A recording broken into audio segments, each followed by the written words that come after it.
Svečano je danas u svim policijskim stanicama i upravama širom Republike Srpske, jer momci u plavom proslavljaju krsnu slavu. Naša ekipa na jugu pokucala je na vrata Trebinjske policijske uprave. Bojan Nosović u nastavku upoznaće nas sa Trebincem koji je cijeli radni vijek proveo u uniformi, a kada nije u njoj, on planinar i biciklista je lovac, ribolovac, poljoprivrednik i dug je taj spisak za koji dan on je i penzioner, pa uživajte u divnoj priči. Danas je Aranđelov dan, krsna slava Ministarstva unutrašnjih poslova Republike Srpske. Baš zato je ovo idealna prilika da pričamo o zaslužnim pojedincima, o najboljim među najboljima. Upravo jedan takav je i moj gost ovoga jutra. On je policijski službenik, planinar, biciklista, lovac, ribolovac. Željko Mirdinja govori za ATV.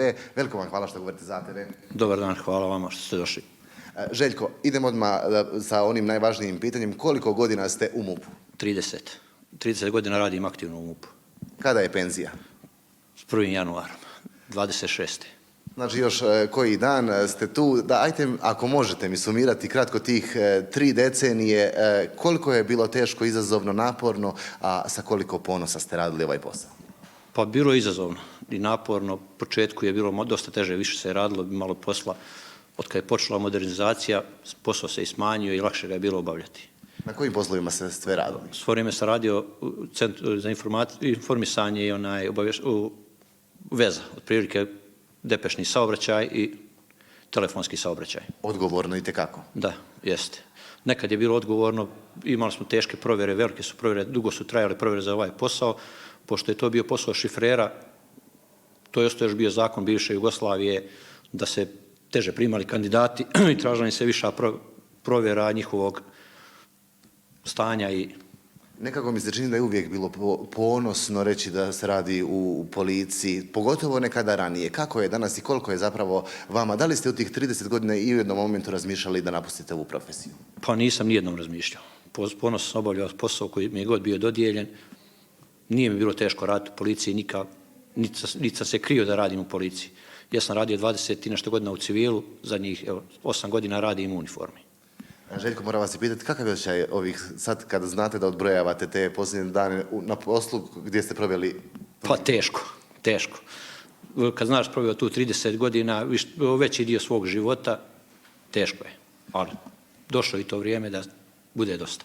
Osim vaših poslovnih rezultata, meni ovdje u Policijskoj upravi Trebinje kažu da su ponosni na sve ono što vi radite i u privatnom životu. Planinar ste, hajte mi malo o tome recite, i planinarski vodič ako se ne varam. Da, i planinarski vodič i trenutno smo na kursevima obuke za gorske spasioce. Već sam u svojoj karijeri imao 2 spašavanja, jedan sam imao sa Ledenog vrha, drugi je bio izgubljeni turista Nijemac koji je zalutao u Trebinjske šume. Koliko je zapravo to zanimljivo kada se poredi sa ovim poslom i koje ste se vrhove osvajali? Pa osvajao sam sve veće vrhove Evrope. Nismo išli nigdje dalje Evrope, osvajao sam nekoliko puta smo peli Maglić, onda Svetu Goru smo peli lani, to je ekspedicija bila jedna dobro organizovana ekspedicija, išli smo na Svetu Goru, vodili smo 40 i nešto planinara iz Trebinja i okoline. Atos, ove smo godine bili na Karpatima, Visokim Karpatima, gore smo Tatre, posjetili smo 2-3 vrha velika, isto obišli, tako da to mi je odmor poslije posla, neki psihički odmor.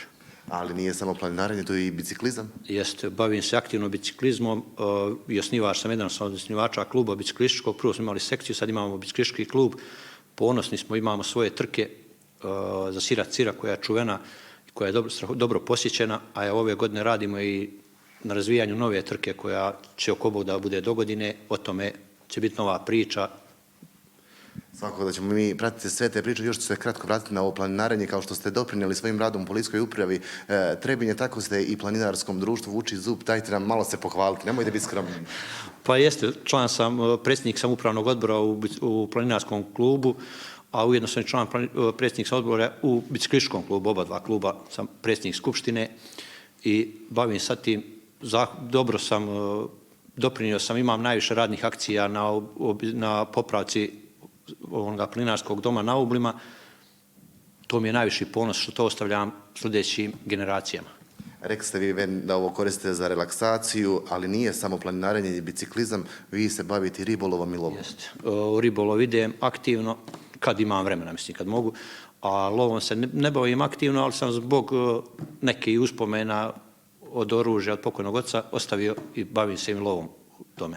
Vi ste i porodičan čovjek, sada vjerovatno ću ja nešto zaboraviti od onoga što vi sve radite, ali ono što mi je ostalo posebno zanimljivo, bavite se i poljoprivredom. Jeste, i ja i Burazer se, brat, u stvari mlađi, bavimo se poljoprivredom, uveliko radimo, imamo pokriven plastenik od 600 kvadrata i voćnjak od nekih 100 sadnica, trešnje i višnje.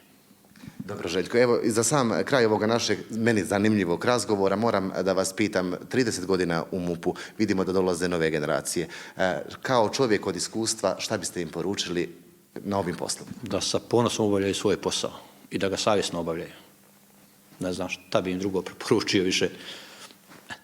Ja ću vam se zahvaliti u ime svih Hercegovaca na ove 3 decenije rada u Policijskoj upravi iz Trebinje. Želim vam ugodan i dug boravak u pensiji. Hvala. Za TV ovoga jutra govorio je policijski službenik, još malo policijski službenik u Policijskoj upravi Trebinje, Željko Mirdinja. Zaista sjajna priča sa juga Srpske na ovaj za njih itekako važan dan, odnosno važan dan za sve pripadnike Ministarstva unutrašnjih poslova Republike Srpske.